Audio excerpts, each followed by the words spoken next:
Hey, what's up guys? Welcome back. In this video, we're going to be talking about worms. So what actually is a computer worm? Well, what it's not is an invertebrate that buries itself into your computer. A worm is a particularly nasty and dangerous type of malware. It's dangerous because it has the ability to self-replicate and spread across a computer network without the need for user interaction. Unlike viruses, which require some kind of user interaction to replicate, worms can silently infect hosts and spread rapidly through networks. This distinction is crucial. With viruses, a user might need to open an infected document or run a malicious program. But with worms, you could be doing nothing wrong at all, and your system could still become infected. Because worms can quickly self-replicate and spread, the damage that they can cause to a business is huge. Imagine every computer in a business being infected with malware in just a matter of minutes. Now we have an idea of what worms are, let's talk about how they can infect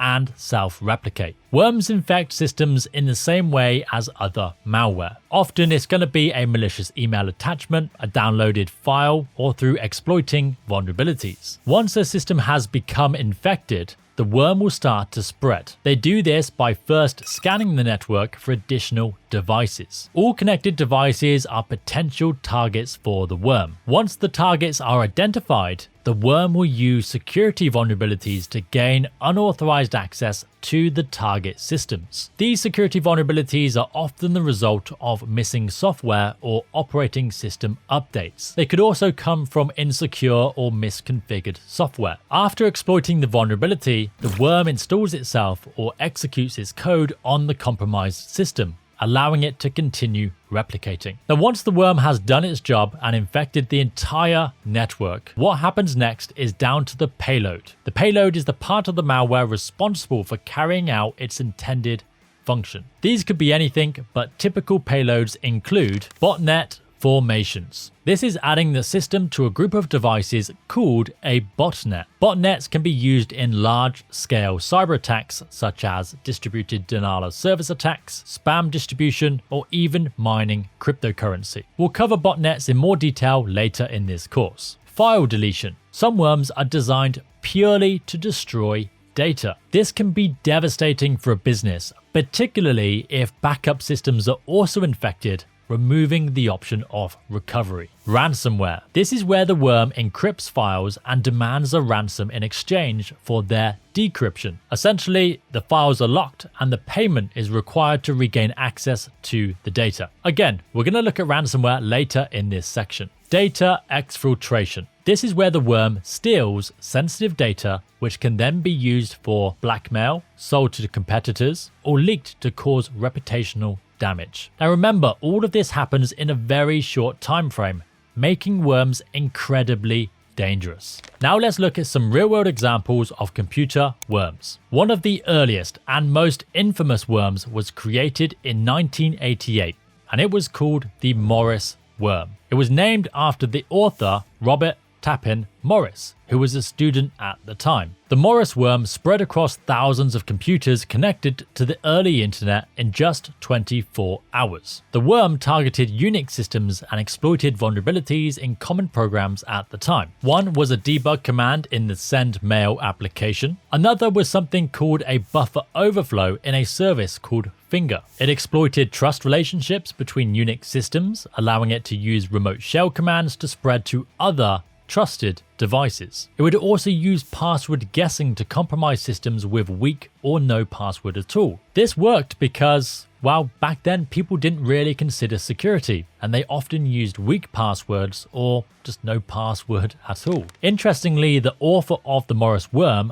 claimed that this worm was not designed with malicious intent. Instead, it was designed as some kind of proof of concept to highlight the weaknesses in computer networks at that time. Whatever the reason behind the creation of this worm, the way it was coded caused mass disruption. This happened because the worm would repeatedly infect the same computer again and again, causing it to slow down or become unusable. Now, another interesting part to this story is that just a couple of years prior to this event, the Computer Fraud and Abuse Act was introduced, and Morris was the first person to be convicted. Another great example of a worm is Conficker, also known as Down Up, Down Add Up, and Kiddo. Detected in 2008, Conficker targeted Windows operating systems. It's estimated that it infected millions of computers worldwide, affecting governments, businesses, and home users alike, making this one of the most successful computer worm infections. Conficker spread by exploiting vulnerabilities in the Windows Server service. This vulnerability allowed an already infected computer to send a specially crafted message to another system, which then would execute shellcode. The newly infected system would then download the rest of the malware from either the already compromised machine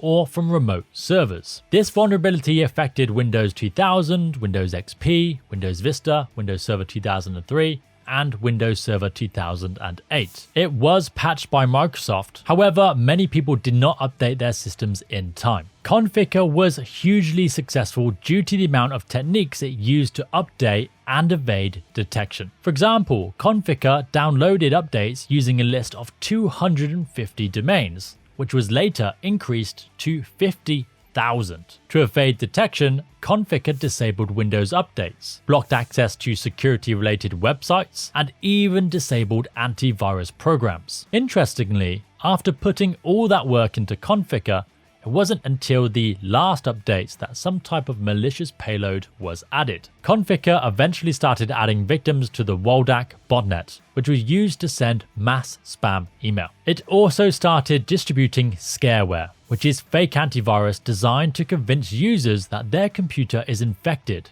and charge them for some sort of premium version to fix the infections, when in fact they're not removing anything, they're just paying the cyber criminals. So even though these examples are long behind us, these are great examples of just how dangerous computer worms can be. This video is part of our Security Plus in 31 Days course. If you like this video, you are gonna love the full course. Not only does it cover each exam topic in simple and easy to understand videos, but it also provides hands-on labs.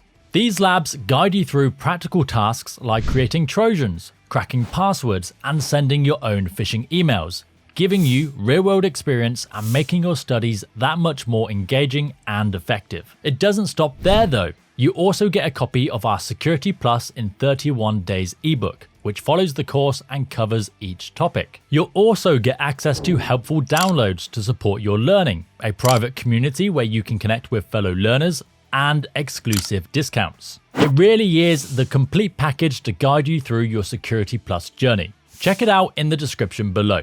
So that's it for computer worms. They are a type of self-replicating malware capable of spreading across networks without any user interaction. Worms have the potential to infect millions of computers worldwide, causing massive disruption and significant damage to individuals, businesses, and even governments. As always, let's end with a couple of quiz questions just to check you were listening. Question 1. What key characteristic distinguishes a computer worm from a virus? Is it A, worms spread through networks while viruses require physical transfer? Is it B, worms need user interaction to replicate while viruses do not? C, worms can self-replicate without user interaction, while viruses require some user interaction to spread? Or is it D, worms affect only computers with outdated software, while viruses target any system?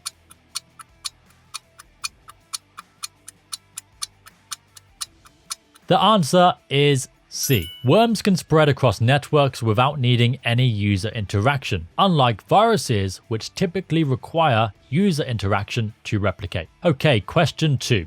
In a network, how does a worm typically replicate itself after initially infecting one system? A, it sends phishing emails to other users. B, it scans the network for vulnerabilities in connected devices and exploits them. C, it waits for users to download files from the infected system. C, it waits for the user to download files from the infected system. Or D, it prompts users to click malicious links on social media.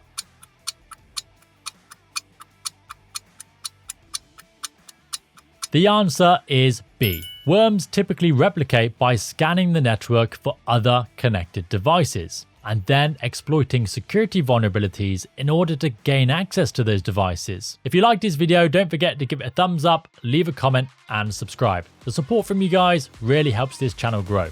Other than that, thank you for watching.